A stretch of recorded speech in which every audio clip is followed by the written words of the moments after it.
Okay, શું નામ છે આપ? ગાયત્રીબા વાઘેલા, વાઇસ પ્રેસિડેન્ટ ગુજરાત પ્રદેશ કોંગ્રેસ સમિતિ. આજે અમે રાજકોટ મહાનગરપાલિકા મ્યુનિસિપલ કમિશનરને આવેદનપત્ર દેવા માટે આવ્યા હતા કે જે કરોડોના ખર્ચે રાજકોટ રાજપથ લિમિટેડ જે છે એમાં 48 જુદા જુદા 48 રૂટ ઉપર ચાલતી 100 જેટલી બસો, અને એમાં પણ જે બ્લુ બસ છે એ ખૂબ જ કંડમ હાલતમાં છે. ઘણી બસો તો એવી છે કે ખખડધજ છે અને રસ્તાની વચ્ચોવચ્ચ જે છે બંધ પડી જાય છે. અને સાથે સાથે જે બસમાં ટિકિટ માટેના જે મશીનો, ચેકિંગ માટેના જે મશીનો આપેલા છે એ પણ વારંવાર બંધ થઈ જાય છે.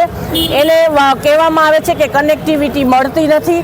તો મ્યુનિસિપલ કમિશનરશ્રીને અમે કહેવા આવ્યા હતા કે જે આ રાજકોટ મહાનગરપાલિકાએ જે મશીનો આપ્યા છે એ મશીનોની કુલ સંખ્યા કેટલી હતી, એમાંથી કેટલા મશીનો છે એ અત્યારે સારી હાલતમાં છે, કેટલા મશીનો બંધ છે એ પણ જુઓ. સાથે સાથે જે ચેકિંગ સ્કોડ છે એ ઘણા વર્ષથી એક જ ધારું ચાલી રહ્યું છે, ત્યારે એમાં પણ ફેરફાર કરવામાં આવે અને ખાસ ભારતીય જનતા પાર્ટીના આકાઓ અને ભારતીય જનતા પાર્ટીના ભાગીદારીથી ચાલતી અલ્ટ્રા મોડેલ નામની જે કંડક્ટર સપ્લાય કરતી જે કંપની છે, કંડક્ટર છે એ ખૂબ જ નહિવત છે આમાં.